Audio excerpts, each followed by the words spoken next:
teman-teman, di sini saya akan menjelaskan farmakodinamik dan farmakokinetik dari obat parasetamol. Sebelum saya melanjutkan penjelasan tentang farmakodinamik dan farmakokinetik obat parasetamol, sebelumnya teman-teman harus mengetahui dulu apa sih farmakodinamik dan apa sih farmakokinetik. Berikutnya kita memberikan penjelasan dahulu. Farmakodinamik adalah studi tentang efek obat pada tubuh dan mekanisme kerjanya, termasuk interaksi target biologis seperti reseptor atau enzim. Ini mencakup bagaimana obat menghasilkan respon biologis, efek samping yang mungkin terjadi, dan faktor-faktor yang mempengaruhi respon individu terhadap obat. Sedangkan farmakokinetik adalah studi tentang apa yang terjadi pada obat setelah masuk ke dalam tubuh, termasuk penyerapan, distribusi, metabolisme, dan eliminasi. Ini menjelaskan bagaimana tubuh memproses obat tersebut, termasuk bagaimana obat diserap ke dalam darah dan didistribusikan ke jaringan dan organ, dimetabolisme oleh tubuh, dan akhirnya disekresikan. Selanjutnya, kita akan membahaskan penjelasan dari farmakodinamik obat parasetamol. Yang pertama, mekanisme aksi. Parasetamol memiliki mekanisme aksi yang kompleks dan belum diketahui secara pasti.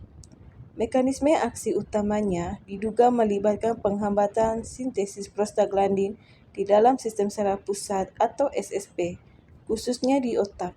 Kedua, efek analgesik. Parasetamol memiliki efek analgesik, yaitu kemampuan untuk meredakan rasa sakit.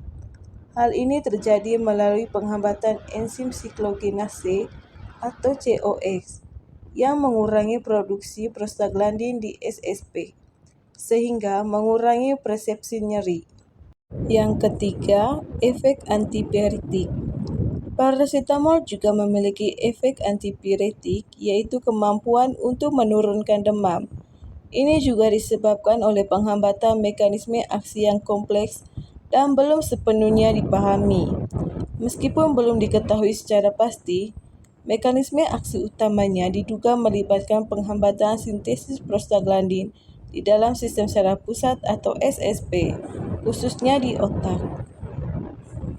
Yang keempat, sifat antiinflamasi yang terbatas. Meskipun parasetamol memiliki sedikit aktivitas antiinflamasi, pengaruhnya jauh lebih lemah dibandingkan dengan obat antiinflamasi non-steroid, seperti ibuprofen. Ini karena parasetamol hanya secara terbatas menghambat prostaglandin di SSP. Nah, selanjutnya kita memasuki penjelasan dari farmakokinetik obat parasetamol. Yang pertama, absorpsi.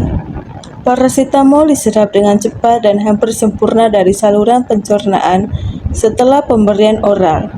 Puncak konsentrasi dalam darah biasanya terjadi dalam waktu sekitar 30-60 menit setelah konsumsi. Yang kedua, distribusi. Setelah diserap, parasetamol tersebar secara merata ke dalam jaringan tubuh. Ini termasuk distribusi ke otak, yang penting untuk efek analgesik dan antipiretiknya. Yang ketiga, metabolisme. Parasetamol mengalami metabolisme di hati oleh enzim glucuronidasi dan sulfonasi. Metabolit utama yang dihasilkan adalah glucuronida parasetamol dan sulfa parasetamol yang kemudian diekskresikan melalui ginjal. Yang keempat, ekresi. Sebagian besar parasetamol dan metabolitnya diekskresikan melalui urin dalam bentuk metabolit konjugat. Yang kelima, dosis dan waktu paruh. Parasetamol memiliki waktu paruh sekitar 2-3 jam pada orang dewasa. Waktu paruh dapat memperpanjang pada individu dengan gangguan fungsi hati atau pada dosis yang tinggi. Jadi, dapat disimpulkan bahwa parasetamol memiliki farmakodinamik yang meliputi penghambatan enzim siklogenase atau COX, khususnya COX-3 di sistem saraf pusat, yang mengurangi sintesis prostaglandin dan meredakan nyeri dan demam.